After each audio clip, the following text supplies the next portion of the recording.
Bonjour, bienvenue dans cette nouvelle émission, L'art en une semaine. Alors en une semaine, pas tout à fait, puisque la dernière date d'un peu plus de 2 semaines. Il est vrai que c'était les vacances, que l'actualité n'était pas énorme en ce qui concerne le patrimoine, donc voilà. Mais à partir d'aujourd'hui, nous sommes lundi, à partir d'aujourd'hui, toutes les semaines, je m'engage, en tout cas à essayer de produire une émission par semaine, qui, je vous le rappelle, a pour objectif de donner des informations sur lesquelles je n'ai pas encore écrit, sur lesquels j'ai déjà écrit mais je donne des évolutions, et également sur lesquelles je n'écrirai pas parce qu'elles ne sont peut-être pas suffisamment importantes, mais qu'elles méritent quand même d'être signalées. Je commencerai cette émission donc avec, on va rire un peu, avec un tableau présenté par Le Figaro comme étant peut-être de Velázquez. Alors c'est marqué bien sûr Velázquez ou Croûte. Je mets ici l'image, enfin la partie de l'image dont nous avons pu disposer dans l'article du Figaro, et vous verrez tout de suite que la question ne se pose même pas. La question qui se pose, c'est comment peut-on même envisager d'attribuer ce tableau à Velázquez, puisqu'il s'agit évidemment d'une croûte qui, à Drouot, ferait peut-être quelques dizaines ou quelques centaines d'euros, mais pas davantage. Alors, le tableau est présenté, paraît-il, par un antiquaire de Versailles, pour le compte d'un particulier. Le particulier rêve, évidemment, l'antiquaire rêve aussi, et ce tableau, bien entendu, on n'en entendra plus parler parce que c'est une croûte et non pas un Velázquez. Comment peut-on imaginer une seconde que l'auteur des Ménines, ou de ce chef-d'œuvre qui est la Tentation de Saint-Antoine, qui se trouve dans un musée espagnol, comment peut-on penser que Velázquez soit l'auteur de ce tableau? Personne ne peut l'imaginer, même une seconde. Donc c'est un peu curieux que le Figaro ait écrit cet article, même si ce n'est pas très grave, hein. Et d'autant plus que je m'entends très bien avec le Figaro, puisque j'ai publié récemment une tribune qu'ils m'ont demandé sur le pavillon d'accueil de l'Assemblée nationale, et je vous engage à aller lire cette tribune. Je mettrai le lien également en description, comme je l'ai mis dans la dernière lettre d'information. À propos justement de ce pavillon de l'Assemblée nationale, qui a déjà fait couler beaucoup d'encre, pour lequel, je vous le rappelle, une pétition a été lancée par l'association Sites et Monuments, une pétition que je vous incite à signer si vous ne l'avez pas encore fait.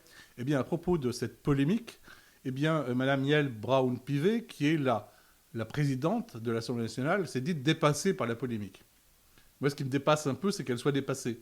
Parce que quand on veut créer un bâtiment aussi qui rompt autant avec ce qu'il y a autour, quand on veut créer un bâtiment de ce type dans un secteur sauvegardé, quand on veut créer un bâtiment comme celui-ci dans une zone protégée théoriquement par l'UNESCO, site patrimonial de l'UNESCO, site remarquable, site universel de l'UNESCO, eh bien, comment peut-on être dépassé par la polémique? D'abord, elle devait s'en douter, parce que la polémique a commencé il y a quand même quelques mois, et elle a relancé la polémique en demandant au Conseil de Paris, comme vous le savez, d'autoriser une modification éventuelle du secteur sauvegardé. Bon, je ne vais pas revenir sur cette affaire. On y reviendra probablement en septembre. D'ailleurs, on y reviendra aussi avec l'histoire des ABF, hein, qui continue à courir. Vous savez que l'Assemblée nationale doit se prononcer sur le texte du ministre Jeanbrun sur la réduction du pouvoir des ABF. J'en ai déjà parlé ici, j'en reparlerai probablement. Mais vraiment, que Mme Braun-Pivet soit dépassée par cela, je vous assure, c'est vraiment sidérant. Une autre information qui, elle aussi, est assez étonnante, c'est que le musée Lalique, qui a été victime, vous le savez, il y a quelque temps d'un vol, ce musée Lalique, qui dépend de plusieurs collectivités territoriales, il dépend de la région Grand Est, il dépend de la collectivité Alsace, il dépend de la commune, enfin voilà, c'est un musée public, et je ne comprends pas qu'on puisse faire l'aumône pour un musée public pour sécuriser cet établissement, alors que c'est le rôle même du musée de protéger les œuvres d'art.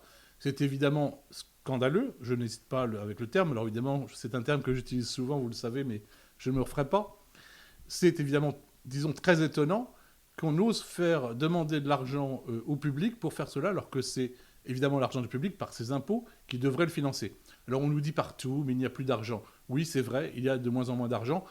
C'est bien le pourquoi on doit prioriser les choses importantes. Il y a beaucoup d'argent dépensé dans n'importe quoi. En revanche, la sécurisation d'un musée me semble quelque chose d'essentiel. Alors je terminerai également avec un clin d'œil, mais un clin d'œil qui en dit beaucoup. Claire Tabouret, donc l'artiste qui va créer les vitraux qui vont bientôt remplacer ceux de Viollet-le-Duc, même si nous nous battons toujours contre cela avec l'association Sites et Monuments, et que les procédures judiciaires sont en cours, eh bien Claire Tabouret a acheté il y a 3 ans environ un château Je ne vais pas révéler un secret d'État, c'est sur Internet, on peut voir qu'il s'agit du château de Rouville, un château de la fin du XVe siècle, dans le département du Loiret. Eh bien, ce château, vraiment magnifique, hein, comme vous pouvez le voir sur ces photos, ce château est un château donc de Renaissance, mais également avec des décors intérieurs qui sont néo-Renaissance, je dirais même plutôt néo-gothique, en tout cas entre le néo-gothique et le néo-Renaissance. Et une des photos, je mettrai en lien un tweet parce que je ne peux pas mettre cette photo qui ne m'appartient pas sur le site, mais vous verrez que cette photo montre un décor de chapelle, elle pose dans la chapelle manifestement, avec sur les murs un décor à la Viollet-le-Duc, et des vitraux très simples, mais des vitraux néo-gothiques clairement. Donc, c'est quand même étonnant que l'artiste qui va contribuer avec l'État à défigurer une partie de la cathédrale Notre-Dame, cathédrale néo-gothique, de l'œuvre de Viollet-le-Duc, eh bien, elle achète parallèlement un château néo-gothique. Moi, ce qui m'inquiète un petit peu, c'est que si le château est en grande partie inscrit, certaines pièces sont inscrites, les façades sont inscrites, eh bien, l'intérieur de la chapelle, manifestement, n'est pas inscrit. Alors, qu'est-ce qu'elle va faire, Madame Tabouret? Je ne sais pas. J'espère en tout cas qu'elle ne va pas remplacer ces vitraux tout simples par des compositions de sa main, et que les murs vont rester avec ces décors néo-gothiques. Voilà, donc peut-être qu'il faudrait demander le classement intégral du château, on va y songer. Voilà, c'était cette nouvelle émission, et j'espère que je vous retrouverai la semaine prochaine pour un nouveau podcast, L'Art en une semaine.